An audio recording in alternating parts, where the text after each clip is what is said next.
Bonsoir à tous, bienvenue sur Bonferré Télévision en ce dimanche 30 octobre 2022. Bienvenue dans cette édition d'information dominicale. Le ministre de l'Intérieur était sur le site d'orpaillage de Tamou. Le site a fait l'objet d'une frappe aérienne de la part de l'armée nigérienne en représailles à une attaque terroriste perpétrée dans la localité. L'objectif de ce déplacement était de vérifier mais surtout de confirmer le bilan officiel fourni par le ministère de la Défense nationale à la suite de cette action des forces armées nigériennes. On fait le point dans ce sujet signé Souleymane Ousmane. Il n'y a rien de tout ce que les gens ont pu raconter, absolument rien du tout. Et il faudrait les inciter, il faudrait le leur dire. Ils n'ont qu'à venir sur le terrain. C'est la substance de la visite terrain du ministre de l'Intérieur, accompagné des responsables des forces de défense et de sécurité et autres autorités sur le site d'orpaillage de Tamou après les événements du 24 octobre dernier. Le ministre Hamadou Souley rejette toute accusation suite à ces événements. Les gens nous ont fait comprendre que le site est dans un état chaotique parce qu'il a été bombardé de partout, que des corps jonchent les puits et les alentours du site. Il y en a qui ont même dit que sur le site, il n'est même pas possible de respirer. Nous avons fait le constat. Nous avons vu que ce que nous avons vu corrobore exactement le compte-rendu de l'armée. Les hangars dans lesquels ils ont déposé le matériel volé, ce sont ces hangars qui ont été bombardés. Pas plus que cela. Il y en a qui ont avancé des chiffres de 1000, 300, 200, 150 morts. S'agissant du bilan de ces événements donnés par le ministre de la Défense nationale, le ministre de l'Intérieur a réaffirmé le même bilan. Avant d'arriver déjà sur le site, nous avons pris la précaution d'aller visiter le cimetière de Tamou, où ceux qui sont décédés ici ont été inhumés. Et nous avons bel et bien compté 7 tombes, pas plus. Ça s'est passé en la présence de tout le monde, de vous tous. Nous avons ici, une fois arrivés sur le site, nous avons sillonné le site. Nous sommes allés partout. Nous n'avons pas constaté de bombardement en dehors, bien entendu, du hangar. Pour ce qui est de la lumière sur cette attaque de Tamou, l'engagement et la détermination du président de la République est clair, selon Hamadou Souley, ministre de l'Intérieur. Le président de la République, dès le jour où il y a eu l'intervention, quand il y a eu la polémique a été engagée, le président a dit nous n'avons absolument rien à cacher. Nous allons prendre le soin de vérifier les informations.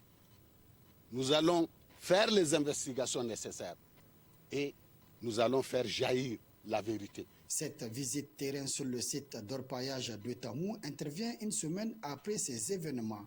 Elle est faite également, selon le ministre de l'Intérieur, sur instruction du président de la République.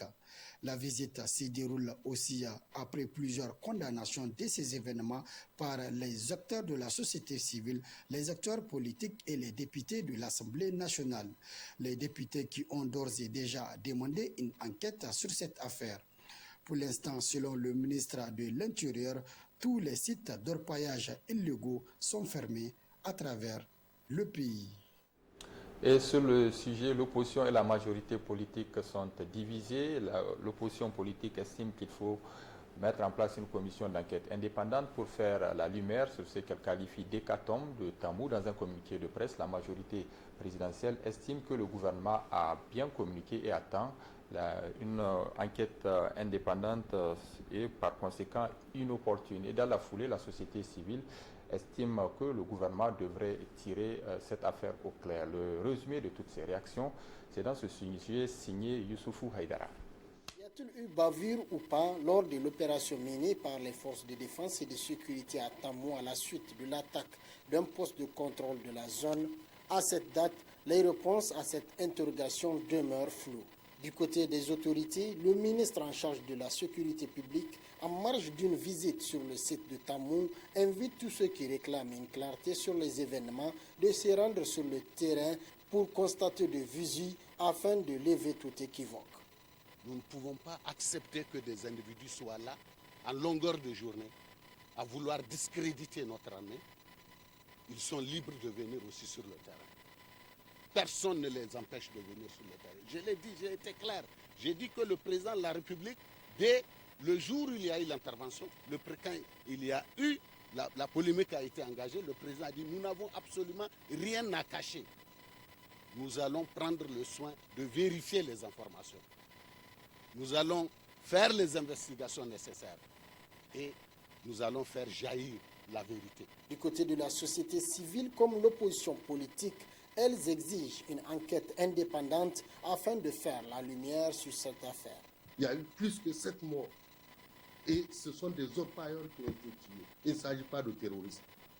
Donc ce mensonge-là ne passera pas, ça c'est sûr. Personne ne croit. On a tous les images qui circulent sur les réseaux sociaux de ces victimes.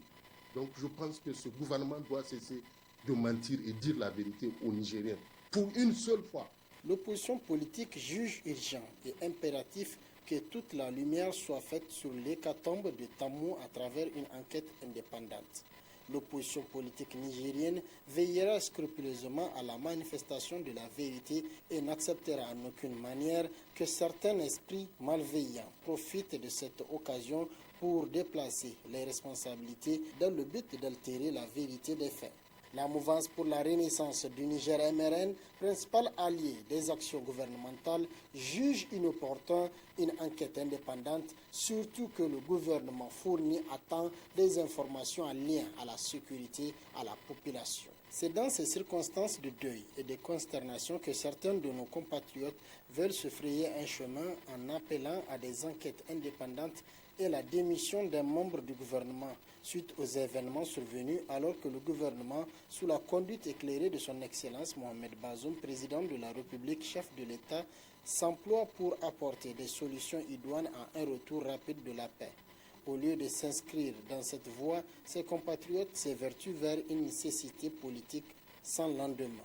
Selon le communiqué officiel des autorités, l'intervention des forces de défense et de sécurité après l'attaque du poste de contrôle de Tamou le lundi 24 octobre dernier dresse un bilan de 7 morts. C'est ce bilan qui est contesté par la société civile et l'opposition politique qui estiment que le nombre des morts va au-delà des chiffres annoncés.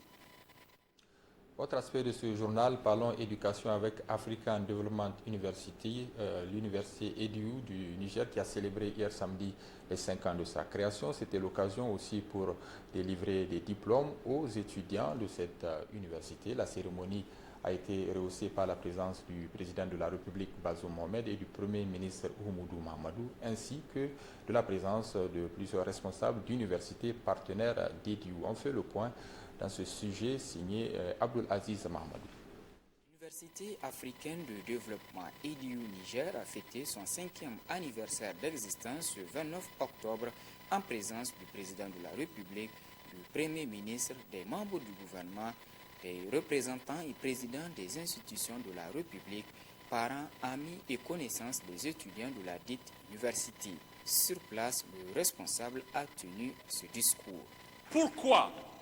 Le pourquoi n'était pas un pourquoi on a créé AGU. Non, c'est une question que beaucoup de gens se posent ici. Pourquoi quelqu'un de ce statut, de cette renommée, de cette intégrité, de cette excellence va venir à un événement comme ça? Vous êtes posé la question ou pas?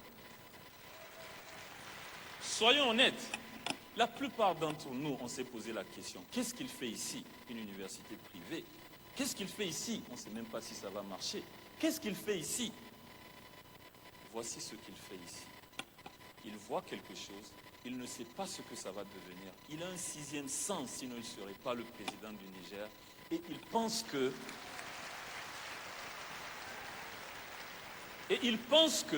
plutôt que de regarder ça, avec le risque que ça échoue, s'il met sa main en bas pour pousser un peu, il donne plus de chances que ça marche.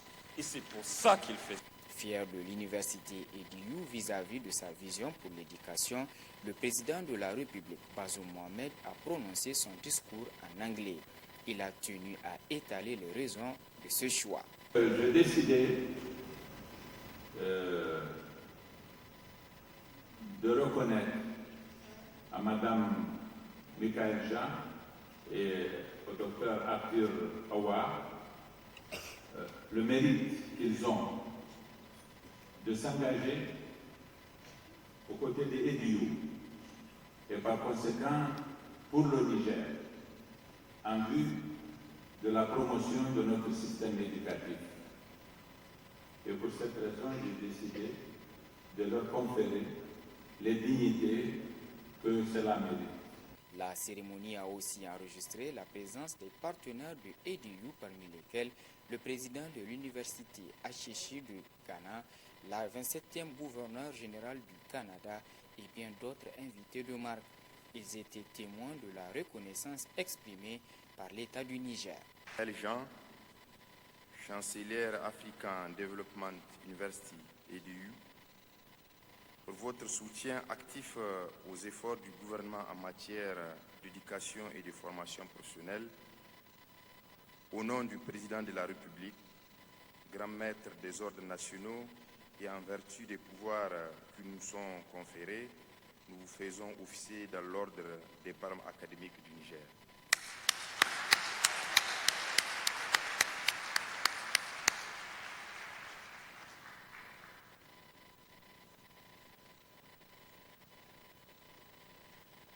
Monsieur Patrick Aoua, président HEC University Ghana, pour votre soutien actif aux efforts du gouvernement en matière d'éducation et de formation professionnelle, au nom du président de la République, grand maître des ordres nationaux et en vertu des pouvoirs qui nous sont conférés, nous vous faisons chevalier dans l'ordre des palmes académiques du Niger.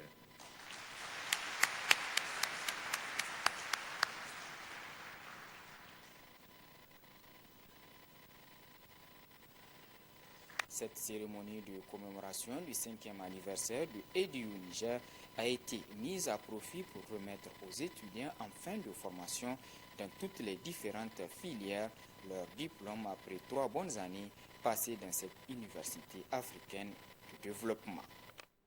Et par rapport à cette cérémonie, Abdelaziz Mahamadou, sachez que vous pourrez suivre en fin de ce journal un entretien que nous a accordé l'un des éminents invités de EDU à cette cérémonie. Il s'agit de Richard Mayor, il est président des collèges fédérés du Canada, partenaire de EDU du Niger, arrivé dans notre pays pour participer à cette cérémonie, mais aussi pour signer des conventions de partenariat avec EDU Niger. Ce sera en fin de journal avec Samira Ali Maïga. Restons dans le domaine de l'éducation pour parler de ces 147 diplômés de la santé qui viennent d'être mis sur le marché de l'emploi à travers la cérémonie officielle de prestation de serment des professionnels de la santé.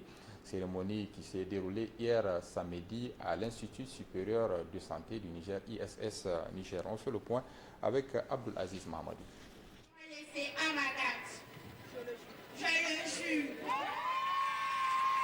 L'Institut supérieur de santé ISS met sur le marché de l'emploi 147 diplômés, portant ainsi à 2996 le nombre de ces diplômés de sa création en 2004 à aujourd'hui, toutes filières confondues. Ce qu'offre l'école, c'est une voie, un chemin qu'il appartient aux étudiants de continuer à parfaire par le travail, l'exigence, l'ouverture au savoir et l'ouverture aux autres, a rappelé le directeur général de l'ISS. Vous vous apprêtez à vous engager dans le monde très rude du travail pour certains et poursuite des études pour d'autres.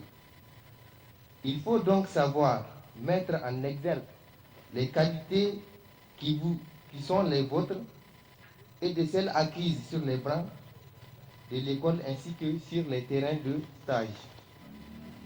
Porter désormais la blouse blanche ou rose revient à faire un don de soi, c'est-à-dire beaucoup de sacrifices, car il y va de la nature même de votre mission, qui est d'aider à préserver des vies, soigner et prendre soin des malades.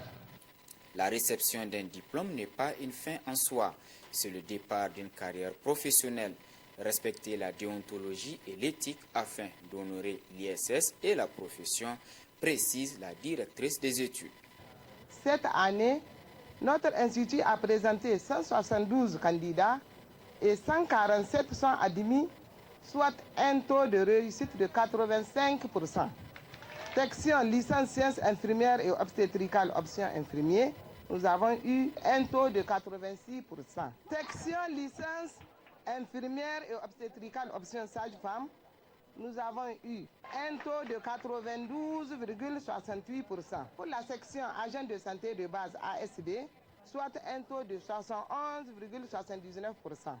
Le représentant des récipiendaires a fait mention spéciale à l'Association nigérienne des écoles et instituts privés de la santé, au fondateur Dr Yogu Adamou et l'administration pour la qualité de l'encadrement reçu. Cette année, l'ISS a enregistré un taux de réussite de 93,30% à l'examen unique de certification. Permettez-moi d'affirmer que la 17e promotion des diplômés de l'ISS que nous sommes s'engage à travailler consciencieusement afin d'améliorer la santé de la population nigérienne. Après la célébration de cette réussite des élèves et étudiants, les récipiendaires ont prêté serment avant que le comité d'organisation ne décerne des prix aux plus méritants après 3 années d'efforts soutenus, d'abnégation, de privation et de sacrifices. L'administration a saisi l'opportunité pour informer l'opinion de la levée de la fermeture de l'ISS à travers un arrêté. C'est l'une des maladies non transmissibles mais qui frappe sans prévenir plus de 15 millions de personnes chaque année. Il s'agit des accidents vasculaires cérébraux, communément appelés AVC. La célébration de la journée internationale de la lutte contre cette maladie coïncide au Niger avec la création d'une organisation non gouvernementale dénommée Alerte AVC Niger qui se donne comme objectif de prévenir et de prendre en charge les cas d'AVC au Niger. On fait le point dans ce sujet signé Souleymane Ousmane. L'initiative des acteurs de la santé, il est créé au Niger. Désormais, une nouvelle ONG intitulée ONG Alerte AVC Niger. Une organisation qui a vu le jour dans le souci d'apporter sa part de contribution dans le développement du pays à travers la prise en charge et la prévention de cette maladie. L'ONG a été créée le 4 février 2022 par arrêté numéro 00140 MI/D-DGAP-J/DLP. La lutte contre les maladies non transmissibles est un axe majeur de la politique de santé au Niger, menée par les plus hautes autorités de notre pays. À leur tête, Monsieur le Président de la République, Son Excellence Bazoum Mohamed, et de son Premier ministre, le chef du gouvernement, Son Excellence Oumoudou Mamadou. Et cet axe politique de santé de l'État cadre parfaitement avec les objectifs de l'ONG. Le représentant du parrain de la cérémonie a, tout en félicitant les initiateurs, il a par ailleurs appelé les partenaires à accompagner cette jeune ONG dans sa noble mission.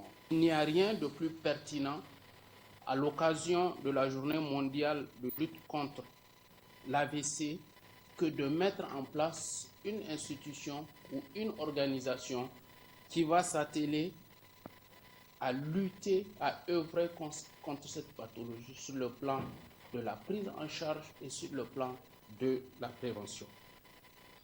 En tant que représentant du parrain, nous vous prions, comme vous le faites ce matin, de bien vouloir continuer à soutenir cette ONG pour lui permettre de sauver le maximum de vies et lui permettre d'éviter un certain nombre de handicaps à beaucoup de Nigériens.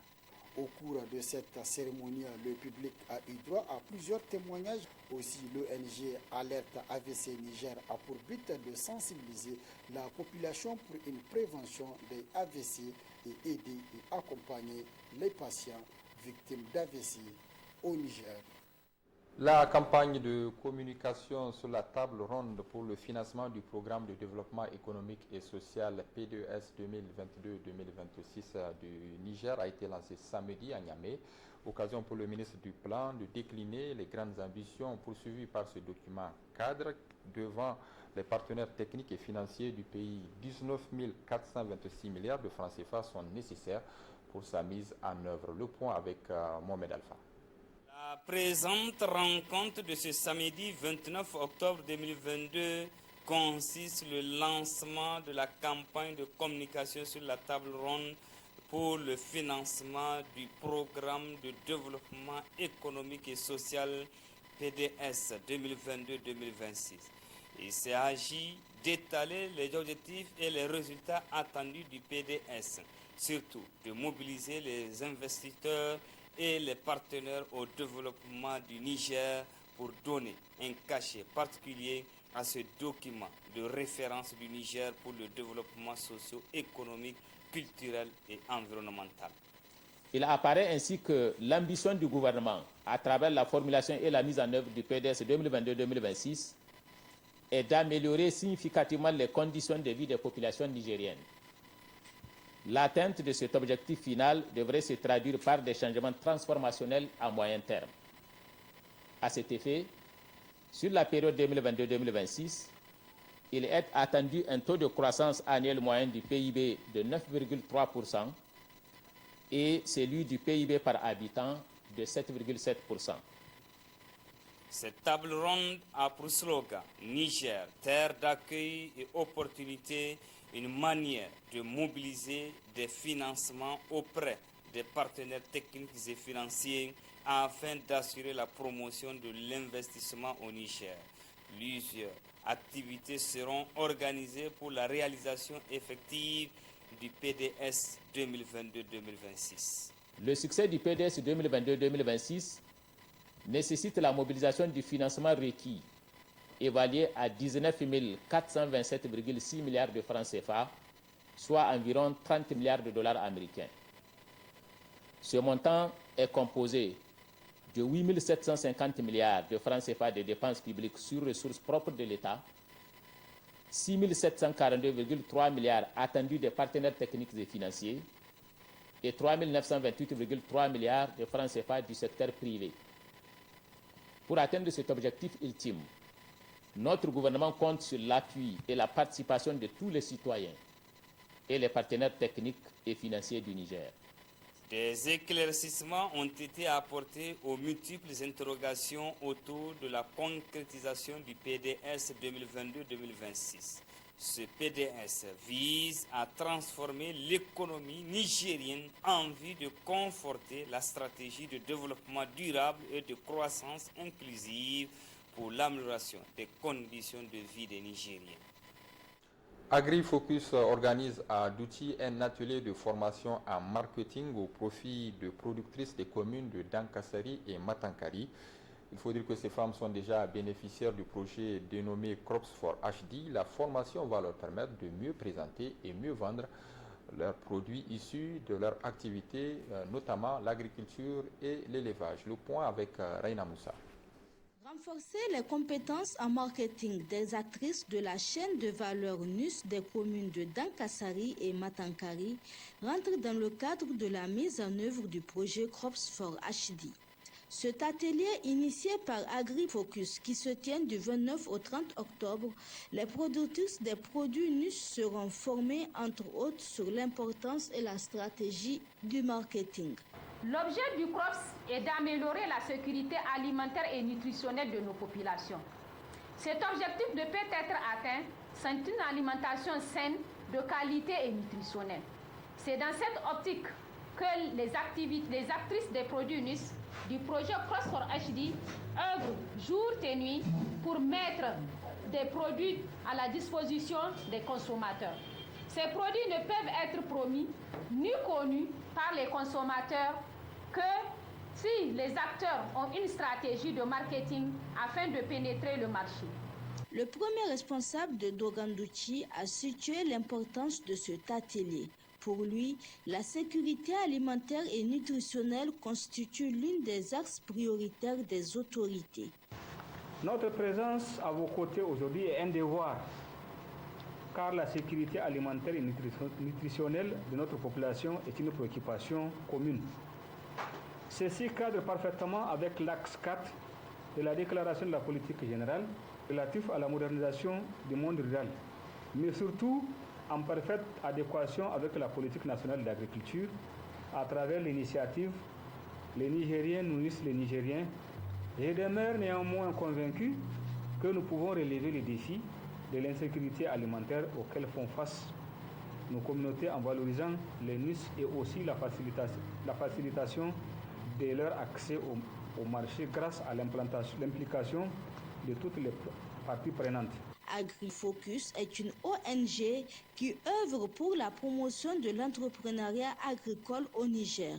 Sa mission est de contribuer à la sécurité alimentaire et nutritionnelle durable.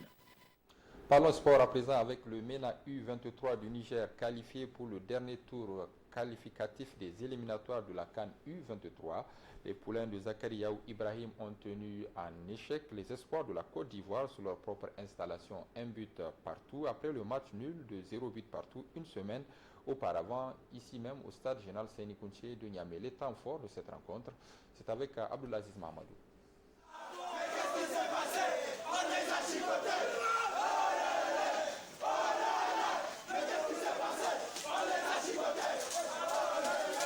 Le MENA U23 du Niger décroche un précieux match nul, un but partout au stade de Yamoussoukro et se qualifie au dernier tour des éliminatoires de la Coupe d'Afrique des Nations de la même catégorie. Les poulains de Zakariaou Ibrahim ont tenu en échec les espoirs ivoiriens sur leur propre installation. Alkerou Al-Mustafa est l'unique buteur nigérien dans cette partie. À l'aller au stade général Seyni Kounché de Niamey, les protégés de Emers Faye ont arraché le match nul 0 but partout, un score piège selon le sélectionneur ivoirien des U23. Le Niger jouera au dernier tour préliminaire de cette CAN U23, le vainqueur du match Bénin-Soudan. Au premier tour, le Niger a éliminé à l'issue d'une double confrontation les U23 de la Guinée-Bissau pour poursuivre l'aventure.